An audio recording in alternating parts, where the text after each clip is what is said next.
Hello students, welcome back to my YouTube channel. My name is Sushil and today I am going to discuss with you topic solution from the point of view of 11th chemistry first unit.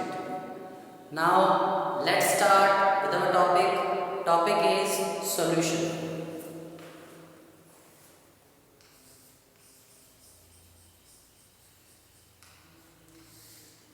Solution इसे विलयन भी कहा जाता है हिंदी में। है क्या solution? एक होमोजेनियस मिक्सचर, दो या दो से ज़्यादा नॉन रिएक्टिंग कंपोनेंट्स का, जिसकी कंपोजिशन को हम चेंज कर सकते हैं एक सर्टेन लिमिट तक। देखिए ज़रा, अ homogeneous mixture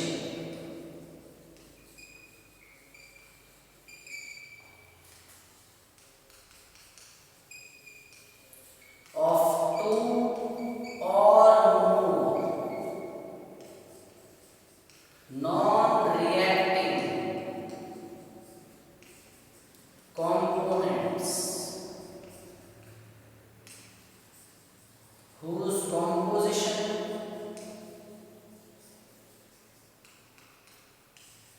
can be varied up to a certain limit। ये सॉल्यूशन की डेफिनेशन है। इसे हम समझते हैं एक एग्जांपल के थ्रू। मैंने एक ग्लास पानी में 1 चम्मच चीनी घोली है, अच्छे से घोल दी ताकि नीचे से ऊपर तक हर घूंट में चीनी का जो मिठास है वो समान रहे, इक्वल रहे। इसे इंग्लिश में हम कहेंगे यूनिफॉर्म कॉम्पोजिशन। पूरे में कंपोनेंट्स का रेशियो सेम है। हर एक सिप में, हर एक घूंट में, चाहे वो घूंट आपने ऊपर से जो सबसे ऊपर का सरफेस पे जो वाटर है वहाँ से लिया है, या बीच में या बिल्कुल बॉटम से आपने सिप लिए हैं, तो वो बिल्कुल इक्वली स्वीट हो, उनमें स्वीटनेस बिल्कुल समान रूप से फैली हो, पूरे में कॉम्पोजिशन सेम रहे, उसे हम कहते हैं होमोजेनियस मिक्सचर।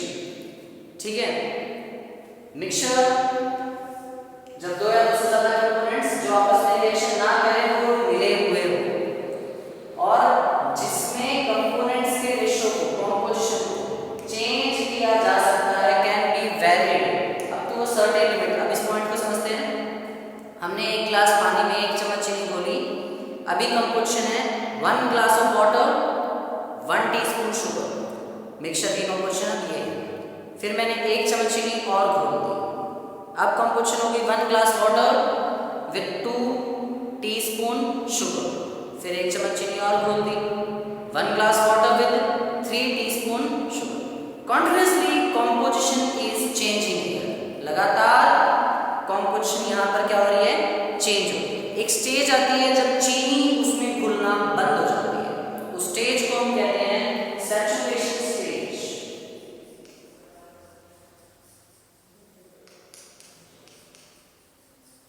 और उस स्टेज पर जो सॉल्यूशन प्रिपेयर होता है उसे हम कहते हैं सैचुरेटेड सॉल्यूशन।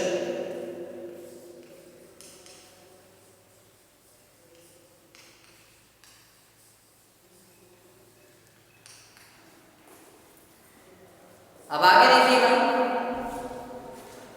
सॉल्यूशन एक होमोजेनियस मिक्सचर है, दो या दो से ज्यादा बिना रिएक्ट करने वाले कंपोनेंट्स का, जिसकी कंपोजिशन को हम चेंज कर सकते हैं एक सर्टेन लिमिट तक। जब सॉल्यूशन की कंपोजिशन चेंज होना बंद हो जाए तब हम कहते हैं कि सैचुरेशन स्टेज आ गई है। सैचुरेशन स्टेज पर जो सॉल्यूशन प्रिपेयर हो जाता है उसे हम कहते हैं सैचुरेटेड सॉल्यूशन। अब आगे देखिए, हमारे सिलेबस में जो सॉल्यूशन है वो है binary solution.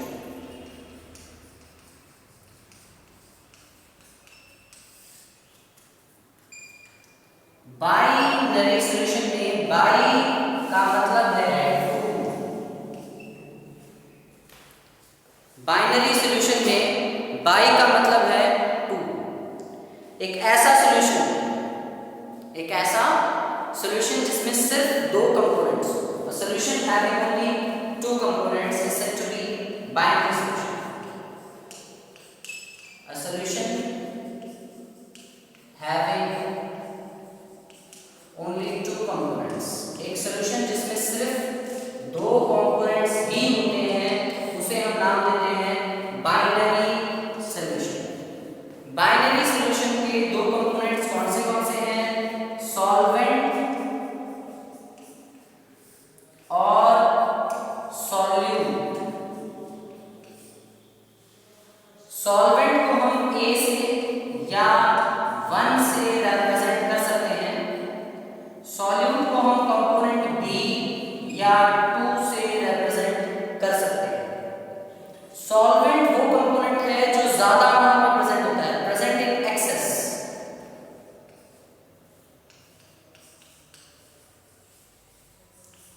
Present in larger quantity, ज्यादा अमाउंट में प्रेजेंट है। सॉल्यूट वो है जो कम क्वांटिटी में प्रेजेंट है, present in smaller quantity.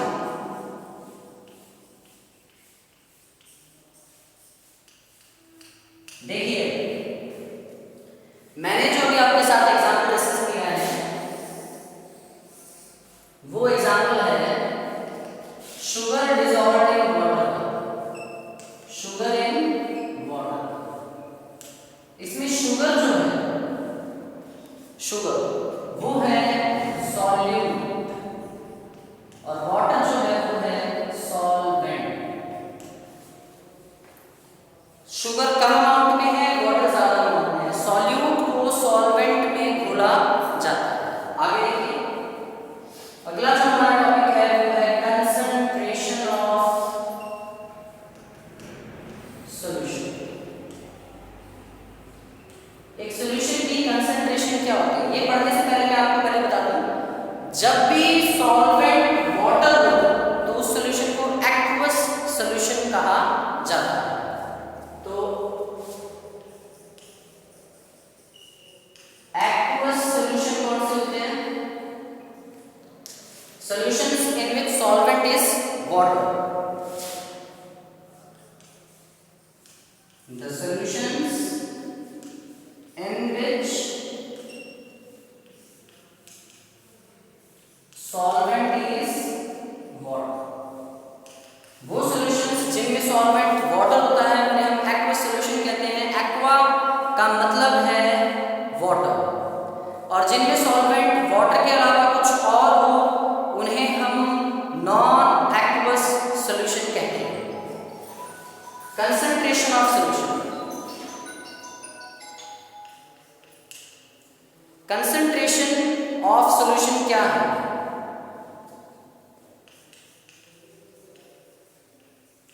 Amount of solute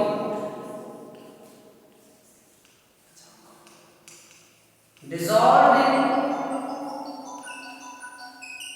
given amount of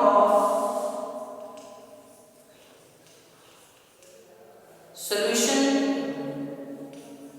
or solvent। amount of solute, कितना solute घुला हुआ है एक given amount of solution में या solvent में, उसे हम कहते हैं concentration of solution। सॉल्यूशन की जो कंसंट्रेशन है उसको मेजर करने के हमारे पास बहुत सारे मेथड्स हैं। सबसे पहला मेथड है परसेंटेज मेथड।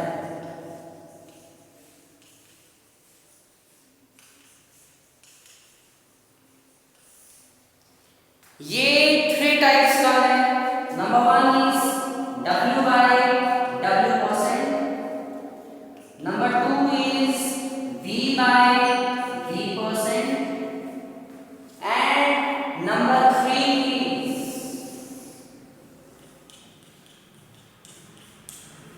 W/V%। देखिए, W/W% क्या होता है? मान लीजिए मैंने कहा W/W% ऑफ B यानी कि सॉल्यूट बताना, तो आप कैसे बताओगे? मास of solute divided by total mass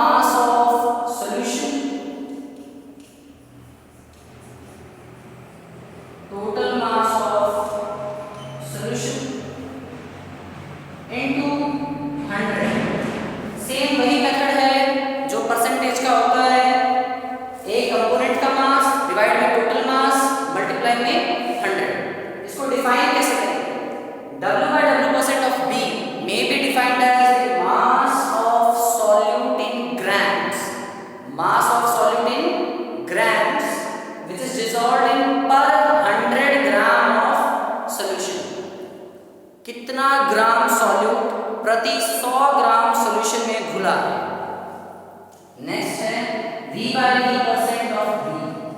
understood है, ये वॉल्यूम परसेंट कहलाता है, ये मास परसेंट है और ये वॉल्यूम परसेंट है। इसमें हमें वॉल्यूम लिखना है, volume of solute upon total volume of solution into 100। Solute का वॉल्यूम नीचे total volume of solution multiply by 100। ये कैसे डिफाइन होगा?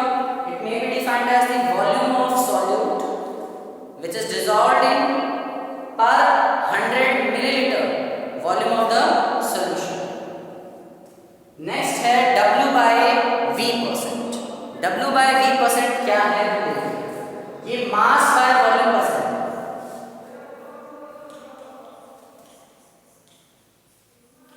मास of V, W/V% of V divide में total volume of solution, total volume of solution multiplied by 100।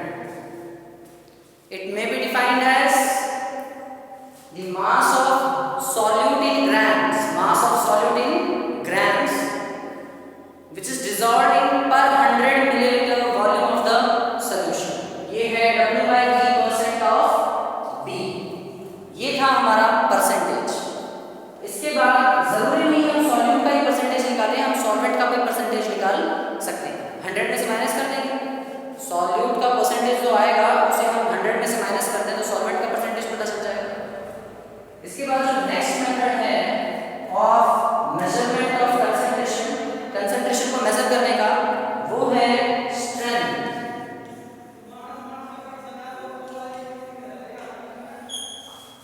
Strength क्या है? Strength की unit होती है ग्राम per litre, gram per litre.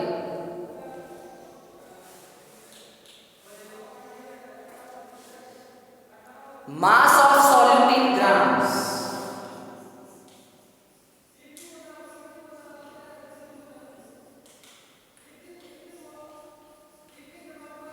Upon volume of solution in litre.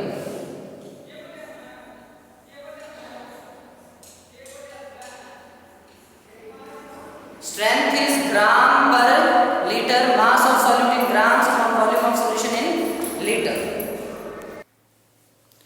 Sorry students, थोड़ा noise का problem था इसलिए बीच में वीडियो रुकना पड़ा। दोबारा स्टार्ट करते हैं।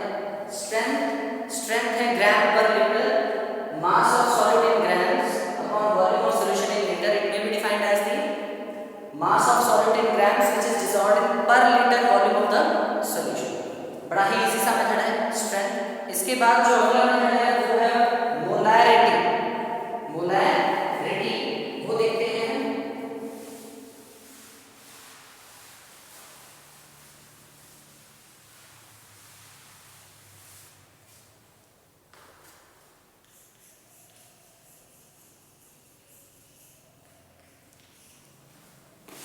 मोलैरिटी, इसको जनरली कैपिटल M से डिनोट किया जाता है।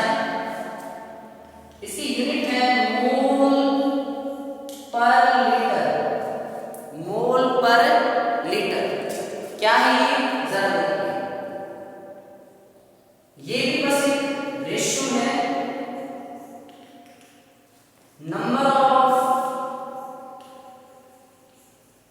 Moles of solute divided by volume of solution in litre. नाम से पता चलता है मोलैरिटी मोल्स का ratio, number of moles of solute divide by volume of solution in litre. देखिए मोलैरिटी वर्ड जो है ये बता रहा है कि इसमें number of moles of solute हमें कंसीडर करना है। Number of moles of solute which is dissolved in पर litre volume of the solution, ये है मोलैरिटी। कैपिटल M से मोलैरिटी को रिप्रेजेंट करते हैं। Number of moles of solute को हम NB से रिप्रेजेंट कर सकते हैं। Volume of solution in litre, ये इसका symbolic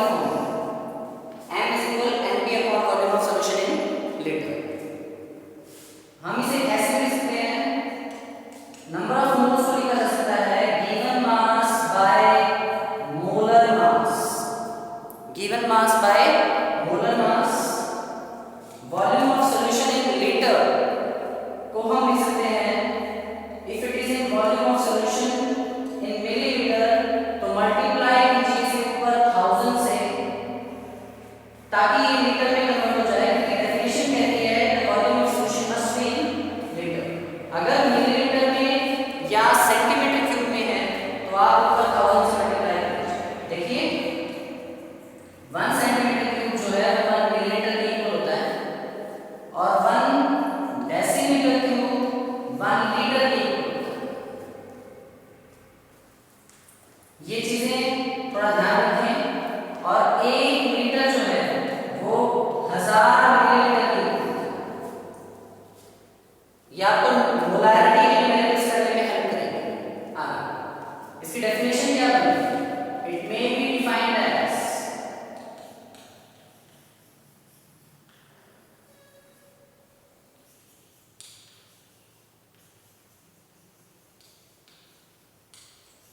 number of moles of solute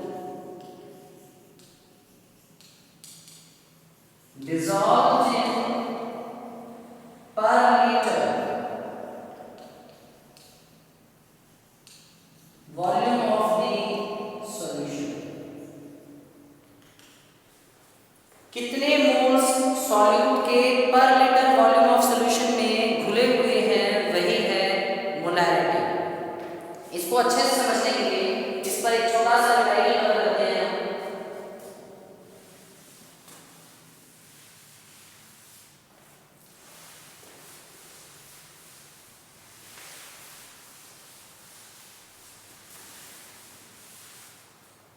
देखिए अगर आपको ये लिखना हो कि 49 gram of H2SO4 is dissolved in 250 centimeter cube of volume of solution, calculate molarity।